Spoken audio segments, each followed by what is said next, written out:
Good evening, everybody. అందరికీ good evening అండి. And this from the title itself, we know the subject which we are going to talk about today. ఇవ్వబడిన అంశంలో నుంచే ఈ రోజు మనం దేని గురించి మాట్లాడుకోబోతున్నామో మనకు తెలుసు.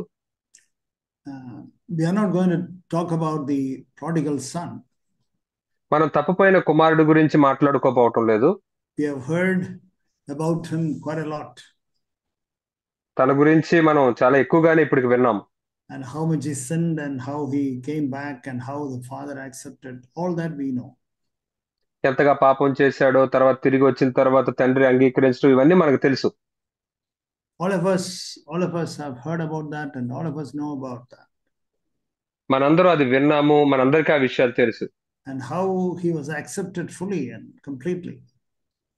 సంపూర్ణంగా, పూర్తిగా ఎలా తను అంగీకరించబడ్డాడో మనకు తెలుసు. And now I want to show in this study, we want to concentrate on the older brother of this prodigal son. అయితే ఇప్పుడు ఈ అధ్యయనంలో పెద్ద సహోదరుడు అంటే వారి అన్నయ్య గురించి మనం ఇప్పుడు ధ్యానిద్దాం. He had certain qualities and certain attitudes. తనకు కొన్ని లక్షణాలు, కొన్ని వైఖరులు ఉన్నాయి. Certain attitudes he had. కొన్ని వైఖరులు తను కలిగి ఉన్నాడు. Which was a very, very bad attitudes he had. తను కలిగి ఉన్నవి చాలా చాలా చెడ్డ వైఖరులు కలిగి ఉన్నాడు. Maybe one or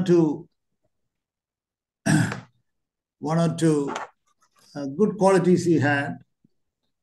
ఒకటి రెండు మంచి లక్షణాలు తనకు ఉండుండొచ్చు. Yeah.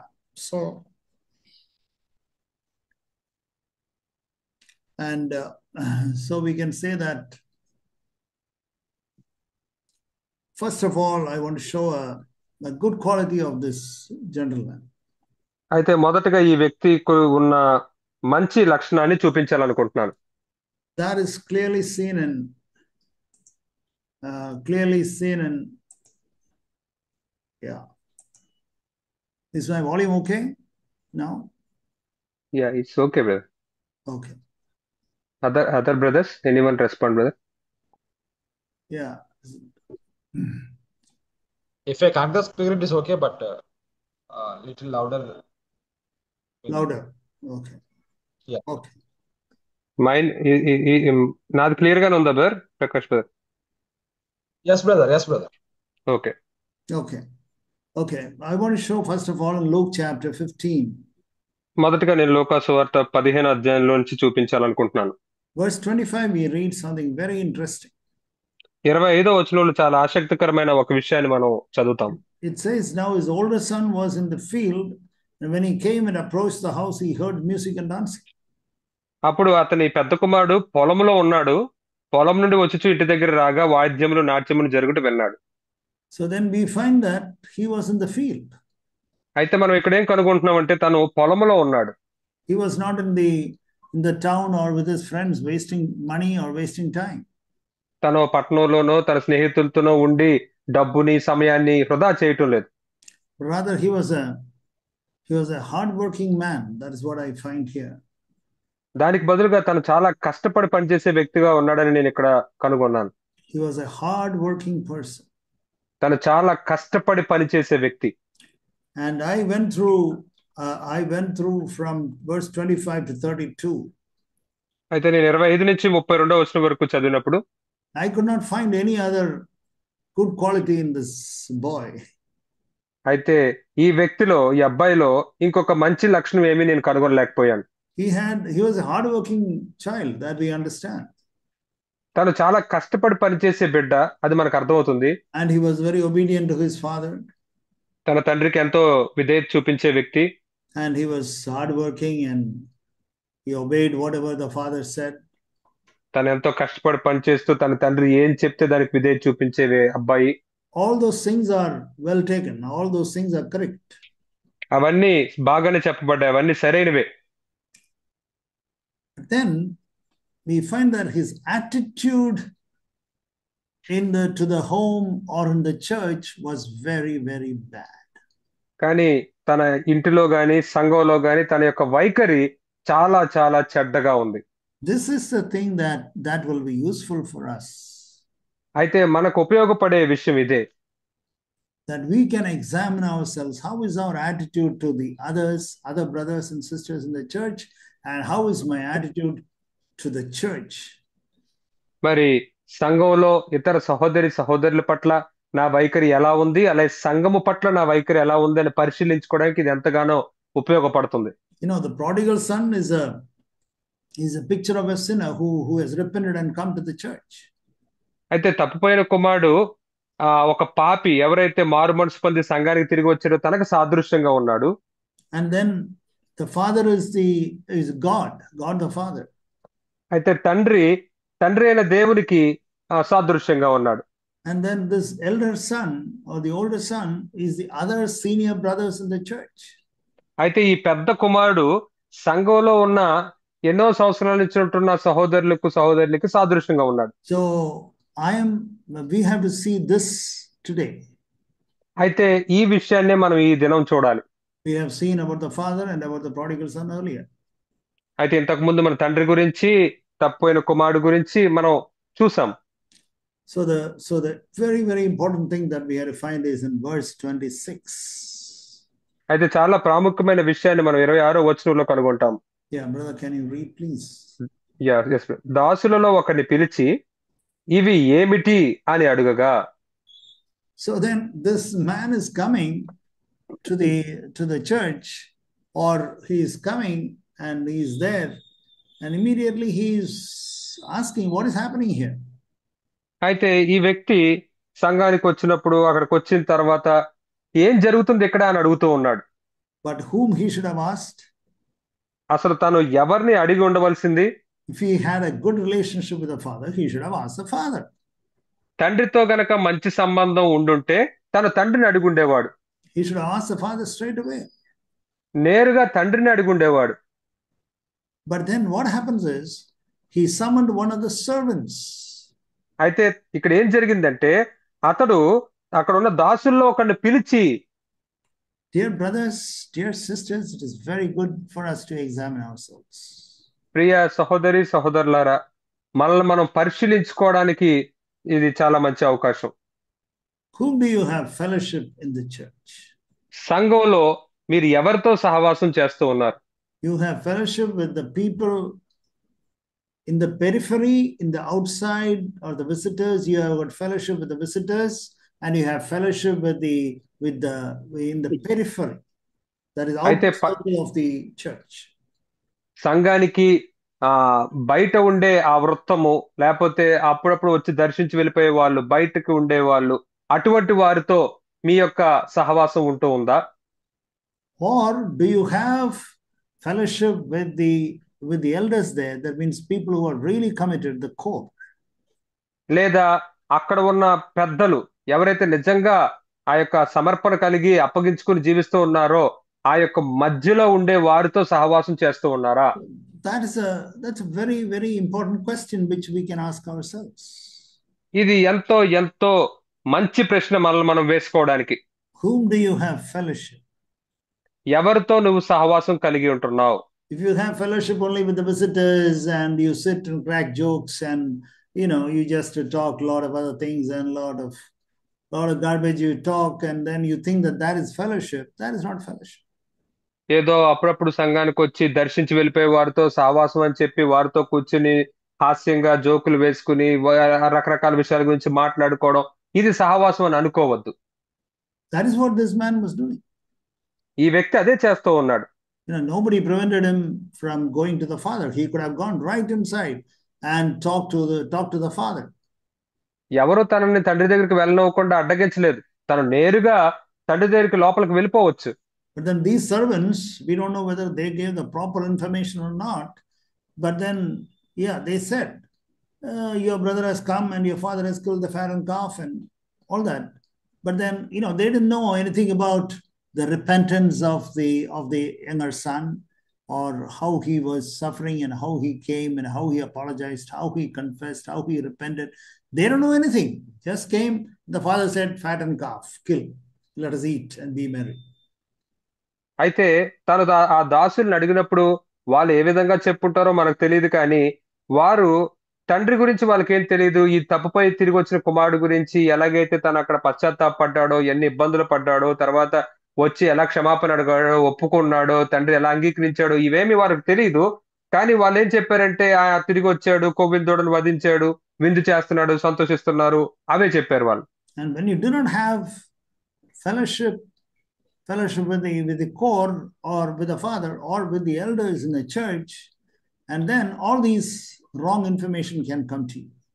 కాబట్టి మీరు ఎప్పుడైతే ఆ యొక్క మధ్యలో ఉండే వారితో, లేకపోతే పెద్దలతో, తండ్రితో సహవాసం చేయరో, అలాంటప్పుడు మీకు అన్ని తప్పుడు సమాచారాలు వస్తూ ఉంటాయి. And then what will happen? You will get offended. అప్పుడు ఏం జరుగుతుంది? మీరు అభ్యంతర పడతారు. The moment he got offended, as we heard last Sunday, when they get offended, they become angry. కాబట్టి ఎప్పుడైతే తను అభ్యంతర పడ్డాడో, గత ఆదివారం మనం వినినట్లుగా తను అభ్యంతర పడగానే కోప్పడ్డాడు. And then, so they got offended and he became angry. కాబట్టి తను అభ్యంతర పడి తను కోపపడ్డాడు. Why he got angry and why he got offended? ఎందుకని తనకు కోపం వచ్చింది? ఎందుకని తను అభ్యంతర పడ్డాడు? One is that the younger brother is being honored. ఒక విషయం ఏంటంటే తమ్ముడు అక్కడ గణపరచబడుతున్నాడు. That was the problem. The younger brother was getting honored. అదే సమస్యగా ఉంది. తమ్ముడు గణపరచబడుతున్నాడు. And then not only that, he felt that this fellow is a useless fellow, so the undeserving person got the honor and the praise.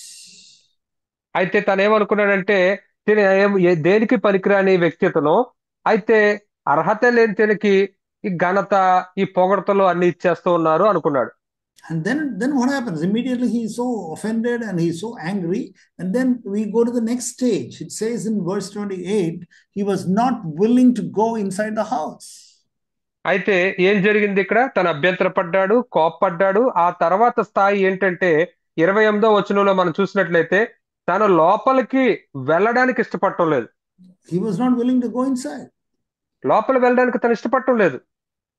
That means, these are the brothers, these are the sisters. Suddenly they find lame excuses to miss the church meetings or stop coming to the church meetings.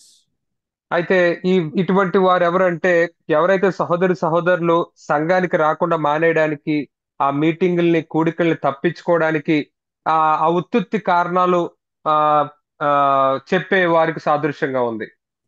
So that is a mark of a person who is offended. And if we have that type of an attitude, then we can say that we are like the older son. కాబట్టి అభ్యంతర పడిన వాళ్ళు ఈ విధంగా ఉంటారు. ఆ విధంగా ఉంటే గనక, అటువంటి వైఖరి ఉంటే గనక, అప్పుడు మనము పెద్ద కుమారుడు వలె ఉన్నామని చెప్పుకోవచ్చు. In verse 29, we have to see something very, very important. 29వ వచనంలో మనం చాలా చాలా ప్రాముఖ్యమైన ఒక విషయాన్ని చూస్తాము. It says, first of all, there are three things he says. And their first thing he says is, I have been serving you for a long time. అయితే ఇక్కడ 3 విషయాలు ఉన్నాయి. అందులో మొదటిది ఏం చెప్తూ ఉన్నాడంటే, ఇదిగో ఇన్ని ఏండ్ల నుండి నిన్ను సేవించుచున్నానే అంటున్నాడు. He was serving for a long time. తను ఎన్నో సంవత్సరాల నుండి సేవిస్తూనే ఉన్నాడు. But then he was serving for a long time, but they were not getting he was not getting any appreciation for that. అయితే తను అనేక సంవత్సరాలుగా సేవిస్తూ ఉన్నాడు. దాని కొరకు ఎటువంటి మెప్పు గాని, పొగడ్త గాని తనకు రాలేదు. I was serving, I was doing this, I was doing that, I was doing this, and I didn't get any reward. అయితే నేను సేవిస్తూ ఉన్నాను, నేను అది చేస్తూ ఉన్నాను, ఇది చేస్తూ ఉన్నాను, కానీ నాకు ఏ ప్రతిఫలం దొరకలేదు. It says in Proverbs, brother, can you read that? Proverbs chapter 25. మనం ఆ వచనం చదువుకుందాం. సామెతలు 25వ అధ్యాయం. Proverbs chapter 25 verse 27. సామెతలు 25వ అధ్యాయం 27వ వచనం. తేనెను అధికముగా త్రాగుట మంచిది కాదు, దుర్లభమైన సంగతి పరిశీలన చేయటం ఘనతకు కారణము. Does it say that it is not glory to search out one's own glory? It's not like that, brother. How does it there? Yeah, searching the useless thing, దుర్లభమైన సంగతి పరిశీలన చేయుట ఘనతకు కారణము. But here It's it not. says, in the English NASB, it says, it is not Yes, glory sir. to search out one's own glory. ఒకరి సొంత ఘనతను వెతుక్కోవడం ఆ ఘనమైన విషయము కాదు. So then it is not a glorious thing to search out one's own glory. కాబట్టి ఒకరు తమ సొంత ఘనతను వెతుక్కోవడం అంత మంచి విషయం కాదు. That is not glory. అది మహిమ కాదు, అది గొప్ప విషయం కాదు. I've been doing this much. I was the one who did this. I was the one who did that. I was the one who did it. How many years I have been serving you? That is what this chap is doing. మరి నేను ఇది చేశాను, నేనే అది చేశాను, అనేక సంవత్సరాలుగా నేను చేస్తూనే ఉన్నాను, సేవ చేస్తూ ఉన్నాను, కానీ నాకేమి దొరకట్లేదు అంటాం. He is trying to search out his own glory. కాబట్టి తను తన సొంత మహిమను వెతుక్కుంటూ ఉన్నాడు. So then he had a very good service record, we can say. కాబట్టి మనం ఒక విధంగా ఇవి ఇలా చెప్పుకోవచ్చు, తను చాలా మంచిగా సేవించిన ఆ యొక్క అన్ని విషయాలు ఉన్నాయి. But secondly, also it says in verse 29 that he had not neglected any command. తర్వాత రెండో విషయం 29వ వచనంలో ఇక్కడ ఏం చెప్తూ ఉందంటే తను ఏ ఆజ్ఞను మీరలేదే. So he had good obedience record also. అలాగే తను చాలా విధేయత కలిగిన వాడు అనే పేరు కూడా ఉంది. But then again we can say that he is trying to show his own glory. మరలా ఇక్కడ మనం ఏం చూస్తున్నాం అంటే తను తన సొంత మహిమను చూపించుకోవడానికి ప్రయత్నిస్తూ ఉన్నాడు. So then I have been serving you, I have not disobeyed any command. మరి నేను సేవిస్తూ ఉన్నాను, నీ యొక్క ఆజ్ఞలో ఏది నేను మీరలేదు. So then we get a sense that he was all doing it for a reward. కాబట్టి తను వీటన్నిటిని ఒక బహుమానం కోసం, ప్రతిఫలం కోసం చేస్తున్నాడు అనేది మనకు అర్థమవుతుంది. And thirdly, it says in verse 29, you have not given me any reward. అందుకే మూడవ విషయం 29వ వచనంలో ఏం చెప్తూ ఉన్నాడంటే నాకెన్నడూ నువ్వు ఒక బహుమానాన్ని ఇవ్వలేదు. You have not given me even a goat to kill and to have a party with my friends. నా స్నేహితులతో నేను సంతోషపడడానికి, విందు చేసుకోవడానికి నాకెన్నడూ కనీసం నువ్వు ఒక మేక పిల్లను కూడా ఇవ్వలేదు. Yeah. So he was doing all these things to get a reward. కాబట్టి తను ఒక బహుమానాన్ని పొందుకోవడానికి వీటన్నిటిని చేస్తూ ఉన్నాడు. And that was the root cause of his problem. కాబట్టి తన సమస్యకి ఉన్న మూలం ఏంటంటే ఇదే. So beloved brothers, beloved sisters, that we have to be very, very careful that we don't do anything in the church to get a reward or appreciation or a promotion or a position or anything like that. కాబట్టి సహోదరులారా, మనం ఈ విషయంలో జాగ్రత్తగా ఉండాలి. మనం ఎన్నడూ కూడా సంఘంలో ఏదో బహుమానం పొందుకోవాలనో, ప్రతిఫలం పొందుకోవాలనో, పదోన్నతి పొందుకోవాలనో, స్థానం పొందుకోవాలనో మనం దేన్ని చేయకూడదు. Yeah, he was not. I'm doing this so that I'll be made an elder or I'll be made a facilitator or anything like that. No, it is exactly like that. He was expecting a goat to a party. మరి నేను ఇలా చేస్తే నన్ను సంఘ పెద్దలు చేస్తారేమో, నేను ఇలా చేస్తే నన్ను పరిచారకుని చేస్తారేమో అనే విధంగా సరిగ్గా అది ఎలా ఉంటదంటే నేను ఎలా అయితే నాకు కనీసం మేక పిల్లలు కూడా ఇవ్వలేదు అని ఆశించినట్టుగా ఉంటుంది. So beloved brothers, beloved sisters, we have to be very careful that we don't serve God or we don't obey anything to the Lord because we will get some type of reward. కాబట్టి మనం ఈ విషయమే చాలా జాగ్రత్తగా ఉండాలి. ఏంటంటే ఏదో మనకి బహుమానం దొరుకుతుందని చెప్పి దేవుణ్ణి గాని లేదా ఆయన ఆజ్ఞలు గాని మనం సేవించకూడదు. So then are we doing it out of love? మరి అలాంటప్పుడు మనం ప్రేమతో మనం చేస్తూ ఉన్నామా? The same Proverbs 25 in verse 2 it says it is God who conceals the matter. ఇదే 25వ అధ్యాయ సామెతలు 2వ వచనంలో ఏమని చెప్తుంటాడు? సంగతిని దేవుడే మరుగు చేస్తాడు. Yeah, God will hide a thing. God will hide. దేవుడే ఆ విషయాల్ని మరుగు చేస్తూ ఉంటాడు. దేవుడే మరుగు చేస్తాడు. Yeah, understand that, Lord. You are the one who is hiding all this. కాబట్టి దీన్ని అర్థం చేసుకోండి, ప్రభువా నీవే వీటన్నిటిని మరుగు చేస్తూ ఉన్నావు. And then immediately our flesh wants it to open it up and say that, oh, I did that, I did this, I did that, I did this. కానీ వెంటనే మన మాంసం ఎలా స్పందిస్తుంది అంటే మనకు మనం చెప్పేసుకోవాలి, నేను అది చేశాను, నేను ఇది చేశాను, నేను అది చేశాను అని చెప్పుకోవాలి. But Proverbs 25:2 says, it is God who hides these things. కానీ సామెతలు 25:2 ఏం చెప్తుందంటే దేవుడే వీటన్నిటిని మరుగు చేస్తూ ఉంటాడు. People will forget about, oh, you are the one, huh? We didn't know. Oh, I see. ప్రజలు నువ్వేనా ఇది చేసింది, మాకు ఇప్పటివరకు తెలియదు, నువ్వేనా చేసింది అన్నట్టు ఉండాలి. Actually, you are the one who did it, but nobody knows. People think that somebody else did it. నిజానికి నువ్వే అది చేసావు కానీ ఎవరికీ తెలియదు, కానీ ఎవరో చేశారు అనుకుంటూ ఉన్నారు. But then God is a good God. He loves you so much, he hides it. కానీ దేవుడు ఎంతో మంచి దేవుడు అయి ఉండి తను నిన్ను ప్రేమించి వాటిని మరుగు చేస్తూ ఉన్నాడు. So now let's go to verse 30. సరే, ఇప్పుడు మనం 30వ వచనం దగ్గరికి వెళ్దాం. There also there talks about two things. అక్కడ కూడా రెండు విషయాల గురించి చెప్తూ ఉంది. But first thing we will see, మొదటి విషయం మనం చూద్దాం. it says, how does this elder man, elder brother, to older brother talks to the father? మరి ఇంటిలో పెద్ద కుమారుడు తన తండ్రితో ఎలా మాట్లాడుతున్నాడో మనం ఇక్కడ చూస్తాం. How does he address? ఏమని సంబోధిస్తూ ఉన్నాడు అక్కడ? Son of yours. నీ కుమారుడు. Son of yours. He doesn't say my brother. తను నా సహోదరుడు అని చెప్పటం లేదు కానీ ఈ నీ కుమారుడు అంటున్నాడు. Just like King Saul got offended with prophet Samuel and he said, your God. ఎలాగైతే రాజైన సౌలు అభ్యంతర పడినప్పుడు సమూయేలుతోటి నీ దేవుడు అని అన్నాడు.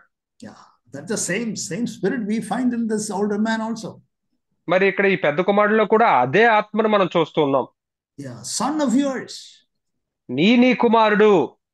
Whereas even the servants knew in verse 27, even the servant said, your brother has come. మరి ఆఖరికి ఆ దాసులు, ఆ పనిచేసే వాళ్ళు కూడా 27వ వచనంలో నీ తమ్ముడు వచ్చాడని చెప్పారు. But then what does this older brother says? Your son. కానీ ఈ పెద్ద కుమారుడు ఏమంటున్నాడు? నీ కుమారుడు అంటున్నాడు. He doesn't say my brother has come. తను నా సహోదరుడు వచ్చాడు, నా తమ్ముడు వచ్చాడు అని చెప్పటం లేదు. From this we can also turn for a minute to Genesis chapter 37. మనం ఒక నిమిషం ఆదికాండం 37వ అధ్యాయాన్ని ఒకసారి చూద్దాం. We find the attitude of Joseph and the attitude of his brothers. ఇక్కడ మనం యోసేపు యొక్క వైఖరి, తన సహోదరుల యొక్క వైఖరిని మనం కనుగొంటాం. Brother, can you turn to Genesis chapter 37 verse 16? ఆదికాండం 37వ అధ్యాయం 16వ వచనం చదువుకుందాం. అందుకతడు, నేను నా సహోదరులను వెదుకుచున్నాను, వారు ఎక్కడ మందను మేపుచున్నారో అది దయచేసి నాకు తెలుపుము అని అడిగాను. What did he say? తనేమన్నాడు? My brothers. నేను నా సహోదరులను వెతుకుచున్నాను. That was the attitude of Joseph. యోసేపు యొక్క వైఖరిదే. But what was the attitude of his own brothers? కానీ తన సొంత అన్నల యొక్క వైఖరి ఎలా ఉంది? It says, we can read verse 32.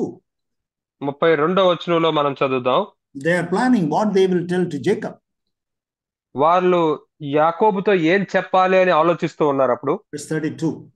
32వ వచనం, ఆ విచిత్రమైన నిలువుట అంగీని పంపగా వారు తండ్రి వద్దకు దాన్ని తెచ్చి, ఇది మాకు దొరికెను, ఇది నీ కుమారుని అంగీ అవునో కాదో గుర్తుపట్టమని చెప్పిరి.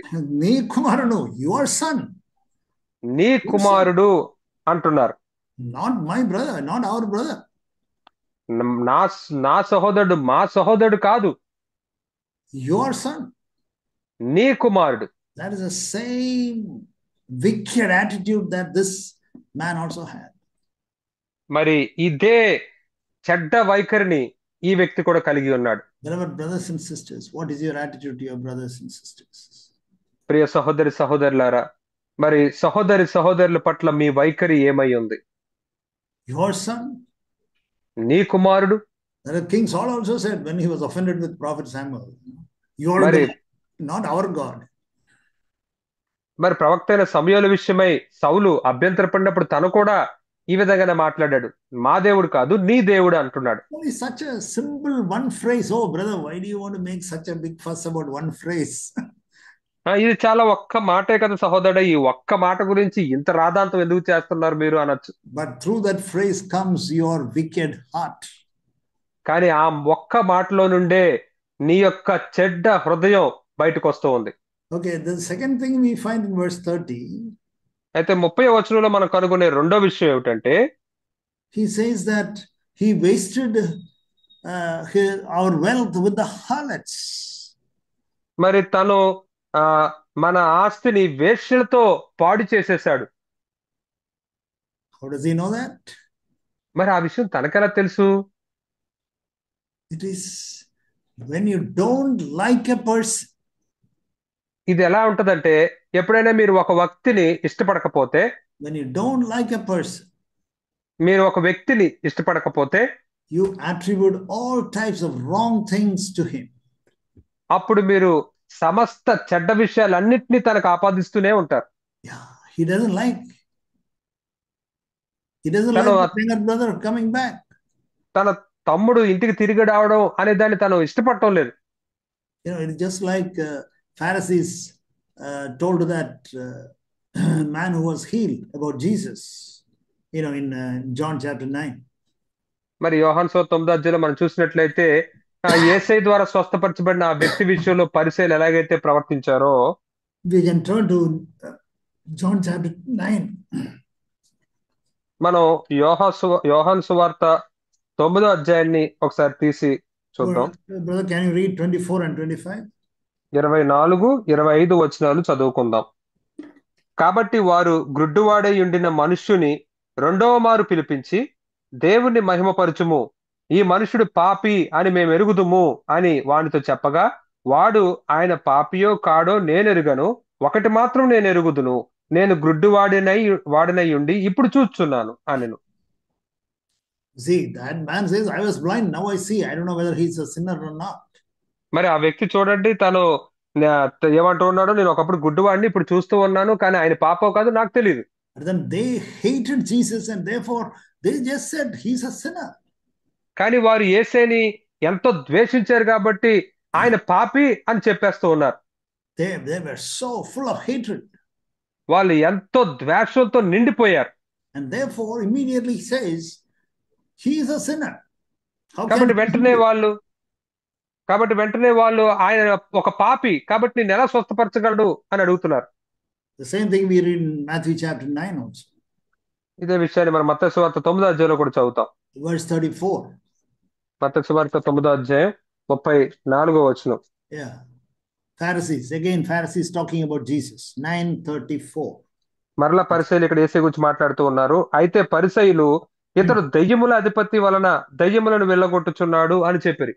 Yeah, again finding fault. మరలా ఆయనలో తప్పును కనిపెట్టడానికి ప్రయత్నిస్తూ ఉన్నారు. Yeah. In other words, attributing evil intentions and motives to other people when you don't like a person. ఇంకొక మాటలో మనం చెప్పాలంటే, ఒక వ్యక్తిని నువ్వు ఇష్టపడినప్పుడు అప్పుడు చెడ్డ ఉద్దేశాలను, చెడ్డ వైఖరులను వారికి నువ్వు ఆపాదించేస్తూ ఉంటావు. The same thing here also. అదే విషయం ఇక్కడ కూడా. It says that he has wasted the money with the harlots. How does he know? మరి తను వేశ్యలతో మన ఆస్తిని అంతటిని వృధా చేస్తాడు అని చెప్తున్నాడు, తనకెలా తెలుసు? Beloved brothers and sisters, let us cleanse ourselves. కాబట్టి ప్రియ సహోదరులారా, మనం కడుక్కోవాలి. And then we find in verse 31. తర్వాత మనం 31వ వచనంలో ఈ విషయాన్ని చూస్తాం. When he was complaining that you didn't do anything for me, he says, all that is mine is yours. అయితే ఎప్పుడైతే తను నా కోసం నువ్వేం చేయలేదని చెప్తున్నప్పుడు తండ్రి ఏమంటాడంటే, నావన్నీ నీవి. Yeah, but he could not see that. కానీ తను దాన్ని చూడలేకపోతున్నాడు. He could not understand, he could not see that all those things are mine. కాబట్టి అవన్నీ కూడా నావి అనే విషయాన్ని తను గ్రహించలేకపోతున్నాడు, తను చూడలేకపోతున్నాడు. Because his attitude towards God was not right. ఎందుకంటే దేవుని పట్ల తన వైఖరి సరిగ్గా లేదు. Attitude towards his own father was not right, and therefore he could not see that my father will give all these things for me. తన సొంత తండ్రి పట్ల తన వైఖరి సరిగ్గా లేకపోవడం వల్ల నా తండ్రి ఇవన్నీ నాకు ఇస్తాడు అనే దాన్ని తను చూడలేకపోతున్నాడు. He was always doubting. He was always doubting and questioning his own father. కాబట్టి తను ఎల్లప్పుడూ తన తండ్రిని సందేహిస్తూ ప్రశ్నిస్తూనే ఉన్నాడు.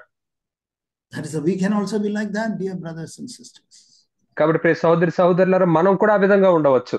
Oh Lord, I've been in the church, I've been there, I've been doing this, doing that.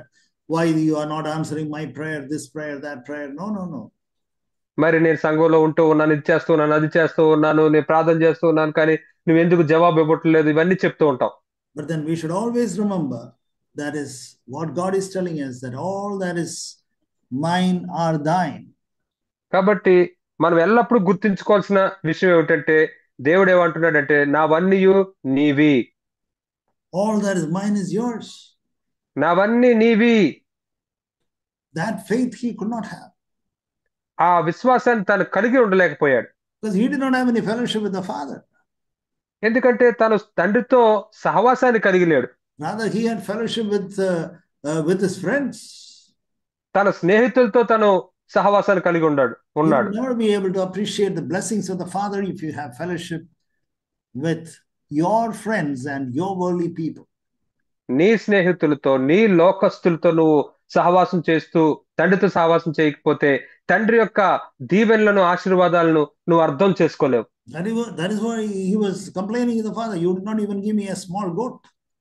అందుకే నువ్వు కనీసం ఒక మేకపిల్లను కూడా ఇవ్వలేదని ఫిర్యాదు చేస్తున్నాడు తండ్రితో. And finally in verse 32. చివరగా 32వ వచనం. It says, we had to be merry. Again, Father is saying we. ఇక్కడ తండ్రి ఏమంటున్నాడంటే, మరలా మనము సంతోషపడి ఆనందించాలి అంటున్నాడు. Yeah. That means he includes the elder brother also. అంటే తన యొక్క పెద్ద కుమారుని కూడా కలుపుకుని చెప్తూ ఉన్నాడు. With the father, the older son, and the younger son, we have to be merry and happy and rejoice. అంటే తండ్రి, చిన్న కుమారుడు, పెద్ద కుమారుడు మనము సంతోషపడి ఆనందించాలి. Again he is trying to say, brother of yours. He didn't say my son. Brother of yours, he says that. It says there, brother, verse 32. Yes, brother. మరలా తండ్రి ఏం చెప్తూ ఉన్నాడంటే, ఈ నీ తమ్ముడు చనిపోయి తిరిగి బ్రతికని, ఈ నీ తమ్ముడు అని మరలా చెప్తూ ఉన్నాడు. So father is always trying to build a fellowship. కాబట్టి తండ్రి ఎల్లప్పుడూ సహవాసాన్ని కట్టడానికి ప్రయత్నిస్తూనే ఉన్నాడు. So dear brothers and sisters, కాబట్టి ప్రియ సహోదరులారా, you may have a lot of qualities that you are keeping some commandments and you are working hard for the church, you are working so hard, and then your attitude is wrong, I need some reward. నువ్వు చాలా పనులు చేస్తూ ఉండొచ్చు, సంఘానికి చాలా విషయాలు నువ్వు లోబడుతూ ఉండొచ్చు, ఆజ్ఞలు పాటిస్తూ ఉండొచ్చు, కానీ నాకు ఏదో ఒక బహుమానం దొరకాలనే చెడు ఉద్దేశంతో నువ్వు చేస్తూ ఉన్నావేమో. And then when you find that the reward is given to somebody else, you get offended and angry. కానీ ఎప్పుడైతే ఆ బహుమానం ఎవరికో వేరే వాళ్ళకి ఇవ్వబడిందని నీకు తెలిసినప్పుడు నువ్వు కోప్పడిపోతూ ఉన్నావు. And then your attitude to that person also changes. He says, your son, not my brother. అప్పుడు ఆ వ్యక్తి పట్ల నీ వైఖరి కూడా మారిపోయి, నీ తమ్ముడు అని చెప్పకుండా నీ కుమారుడు అని అంటూ ఉంటావు. And then you attribute all types of evil motives to another person. అప్పుడు నువ్వు ఆ వేరే వ్యక్తికి ఆ యొక్క చెడు ఉద్దేశాలన్నిటినీ ఆపాదిస్తూ ఉంటావు. May the Lord help us. May the Lord have mercy on us. ప్రభు మనకు సహాయం చేయను గాక, ప్రభు మన మీద కనికర చూపించును గాక. Shall we pray? ప్రార్థించుకుందామా? Dear Lord, we thank you for making it clear about the wrong attitudes of this elder brother. ప్రియ ప్రభువా, ఈ పెద్ద సహోదరుడి విషయంలో ఉన్న ఆ యొక్క చెడు వైఖరుల గురించి, ఉద్దేశాల గురించి మాకు స్పష్టంగా నువ్వు చెప్పినందుకు నీకు వందనాలు. Dear Lord, we don't want to judge him, Lord, but we want to judge ourselves and examine ourselves.